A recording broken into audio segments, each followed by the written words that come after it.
Hello and welcome to Week 2, Unit 4 of our OpenSAP course, SAP Fiori Overview, Design, Develop and Deploy. You already know me from the first week. I'm Tilman Zwinke and I will be guiding you through the hands-on section of the design part of our training.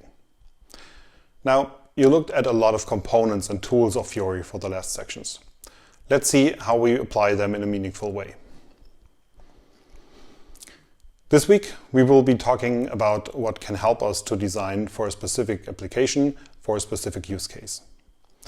Therefore, in this unit, we will be looking at the design-led development process, why we need a persona, what user stories are for, and at some best practices when it comes to use cases in form of task types. First of all, designing meaningful enterprise software is nothing you just want to jump at without a plan. We will be using the design-led development process. It is derived from the design thinking process and specifically for the creation of software. The DLD process consists of 3 different phases: discover, design, and develop. These 3 phases are divided in a problem space and a solution space. That means during the discover phase, we do not think about a solution. We only try to understand the problem. And that probably takes more up of your time than you might think. It is important to review all aspects if there are assumptions or in fact knowledge. In this week, we will concentrate on the discover and the design phase. You will hear more about development and deploy later in this course. One of the most important things you should realize within UX design is you're not designing for yourself. So if you like it, well, it doesn't really matter, since you're not the one who's designing for. If something is right, using the right term, or just works, you will never know. Users of your software might have a different gender, they live in a different culture, they might have to work around disabilities, work in domains you have little to no knowledge about, they have goals you don't know, or they just work in a completely different environment. To make sure to get a good understanding of the user's situation, make sure to include end users in the process, the persons that in the end will use your application. Not their supervisors or managers, only they know in detail how the process works. I can't stress enough how important that detail is to create a good design. End users might work in a shop floor environment. It can be very loud, which renders audible notifications and speech input completely useless. They might be wearing gloves, which makes touch-enabled devices completely useless. They might work in a majorly mobile setup, like sales representatives, that demands the use of laptops with restricted screen space, or even a mobile phone. Light colors also might not work really well, since the surrounding lighting can be very bright outside. Or they might work in a very highly specialized setup with multiple screens. So they have enough screen space, but they might not see all the small icons. To make sure we grasp all of this information, we create a persona, a virtual, hypothetical user template that represents the end user. Different sections cover different aspects of the persona. Competencies covers how the user interacts with the app and other users. Does he work on a global scale, like a container shipping planner, or is he a local manager? Does he work heavily with a system, like a system administrator, or just casual, like a logistics expert that is packing containers? Job responsibilities cover what is expected from the persona in his job role. Main goals describe, well, the main goals and how he achieves them. The needs describe what he needs to actually fulfill his goals, like specific data, tools, and information. The pain points are the things that are either annoying, painstaking, or just things that aren't working as they should. This one is the one that has the most potential for improvements. But there are also more general aspects, like a picture and some personal information, that helps to sympathize with the virtual user. Sometimes one persona isn't enough, and you have to create multiple personas to represent different target groups. For instance, in a school scenario, there would be at least one persona for teachers and one for students. Now that we defined our persona, we need to make sure that everybody working on the project has the same deep understanding of the details, because we seldomly create business software alone. In interdisciplinary groups, there are end users, developers, architects, designers, and so on. So it might surprise you how different at this point the understanding of different involved users are. To change that, we need to visualize what the user is going through for his use case. An image is worth 1,000 words, so rather show than describe. Most designers draw little comic-like storyboards, but not everybody is an experienced illustrator, and we want everybody to join in. So you can just make use of pre-drawn images that can be adapted or combined.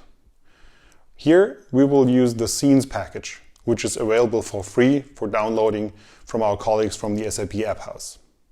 But no matter what you use, the important point is to visualize what's happening. Let's look at a small example from real life. So this is Tom. He's a developer, 42 years old, and he's a really friendly guy. In his daily stand-up meeting on Tuesday, his colleague Susan says she needs help with some of her tasks. Tom offers his help since he finished his last project early. He assigns the task of Susan to himself on the backlog and gets started. He sees that the task is pretty complex and offers Susan to do that in pair programming, since she's new on the team and she might like that. So she accepts his offer. They do the programming together, and she learns a new elegant way how to do that. So Susan thanks Tom in the daily stand-up meeting on Friday and says that she has learned a lot from him. So, the end. It looks really simple, but it transports a lot of information, like the desktop setup that Tom is using. It wasn't mentioned, but you could still see it. Our experience shows that a visual aid is absolutely crucial to get everybody on the same page. So now we know who the user is, we know his main tasks, how complicated these tasks are and how often they occur. But how to get started? How to choose from all the existing layouts and floor plans? Experienced UX designers can grasp the information architecture pretty fast and probably start with a good set. But if you've never done this before, this is rather complicated. To give you a head start, we came up with 5 standard task types that occur frequently and some hints how to deal with this. So this is a good starting point if you have little to no experience. But keep in mind, it's only a starting point.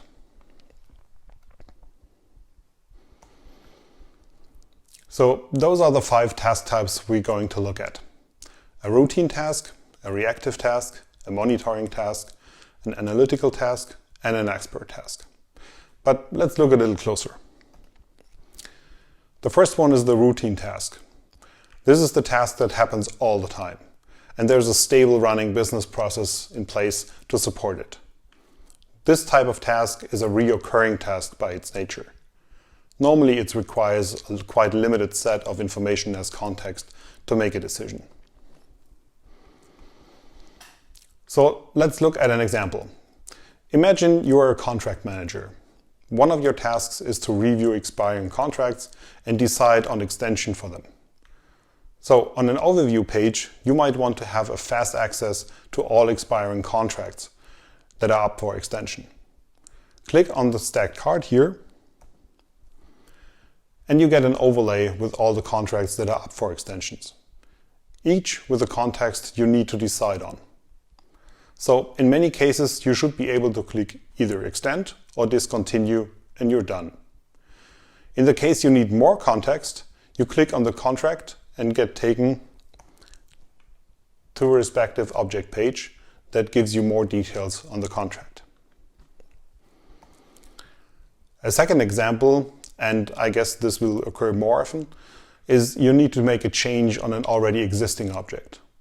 For this, I would start on a work list if you have very limited objects, around 40, or a list report if you expect more items than that.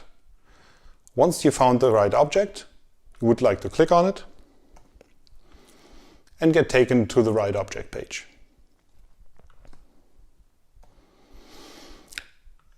So if you come across something like a routine task, here are some hints what to do. If you expect less than 40 items, use a work list with quick actions. If you expect more items, use a list report with filters. Bring actions to the overview page with stacked cards, and if the context for making decision is sufficient, implement Fiori notifications to inform and remind the user about tasks. You can also bring actions to the search results of enterprise search for your objects if the context for making decisions is sufficient. In all cases, you should have an object page as a representation of the object which you're working with. The second task type is the reactive task. It is usually externally triggered. The trigger can be a system action, an email, or a colleague talking to you. So if you're a manager and are in charge of confirming or rejecting leave requests, you only need to react, in fact, if there's a request coming in. So first you need to find out, and you do not want to be checking for it all the time if something came in. So once there is a system internal request, a notification would show up, and in the best case scenario, you would decide right away and click approve or reject right in the notification. If you need more details, you just click on the notification itself, and it will take you right to the detailed object page of that request. In case the trigger was an email or a chat with a colleague at the water cooler, you might need to quickly find a certain item in a vast amount of data. In this scenario, it helps to have a variable and potent filter tools to filter down to a smaller set of items that you can handle easily.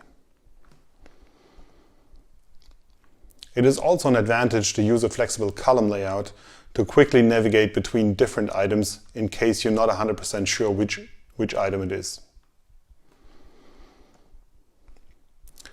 And here are some hints what to do if you come across a reactive task. Use Fiori notifications to notify the user about triggers as an alternative form of navigation. Bring actions to the search results if the context for making decision is sufficient. Use the flexible column layout and object pages as a main navigation. Use quick actions on list reports and object page floor plans, as well as block edit on object page for quick adjustments. Use list report floor plans enabled with local search, sorting, and filters to organize objects in lists. And enable the situations framework for object pages to notify the user about exceptional business constellations, prioritize information, and propose relevant actions for resolutions. That brings us to the third task type, the monitoring task. The monitoring task is a task where the user needs an overview about a specific topic. That often is represented by a key performance indicator, also known as KPI, or simply a list. Let's look at an example. As a portfolio project manager, I need to keep track of the time and the cost consumed by my projects. So I want to be able to see on a very high level already how my projects are doing. Some tiles for the applications can contain KPIs or graphs right here on the home screen. So even here you would have a first look and see that the project Fireworks is in a red state. If the state is not part of the Launchpad, here on an overview page, I can also see that Project Fireworks is beyond 100% of the time. That might require an action on my side. From here, I can dive directly to the project and see what's going on. Here are some hints for the monitoring task. Very important, define meaningful KPIs and measurements for your role. You can use them across Fiori floor plans like home, overview pages, and list reports. Use list report floor plans with variants and filters to create specific monitoring lists. Later, these lists can serve as a basis for your overview page content, like lists and stack cards. If you need a monitoring across domains, use home. If the monitoring is domain specific, like projects, make use of the overview page. The next task type we are looking at is the analytical task type, where you might know what happened, but you need to figure out why. As a sales manager, I need to find out what revenues on product A dropped massively during February 2019. The analytical list page offers visual filters that supports an exploration of data. Based on my hypothesis, I select 2019 and the product A on the visual filters on top to get a breakdown of the different revenue streams and can find out which department didn't perform as expected. I can also switch between different data representations and graphs to find the root cause of this problem. Here are some hints for the analytical task type. Define characteristics and key filters for your role. You can use them for construction of analytical reports and KPIs. Use an analytical list page with variants and visual filters for less complex analytics. If the analysis gets too complex, select an appropriate analytical tool like the SAP Analytics Cloud, Smart Business, or the Analytical Path Framework.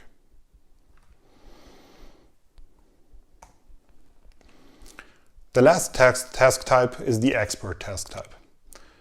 In the category, we find everything that has massively complex character and mostly needs specialized UI elements. If you need special expert components like a T account, a process view, or a 3D view, chances are you need to design an expert task. Those tasks are highly specialized, and most applications that cater to expert tasks need to be designed as an own project. This is also the reason why there are no general hints here and recommendations for this task type. Try to use standard controls and layouts as far as possible. Of course, those 5 task types are not the end of it. There can be all kinds of variations and combinations. These 5 task types should give you just a jump start to find an appropriate starting point. Okay, this week we talked about the persona and that we never design for ourselves, the user story and how to make all included parties to get to the same understanding. And we get to know some exemplary task types that can occur in the next unit. In the next unit, we will cover some tools for designing and prototyping. We will design an example together, and we will explore some common design challenges when it comes to Fiori. Until then, thank you very much and goodbye.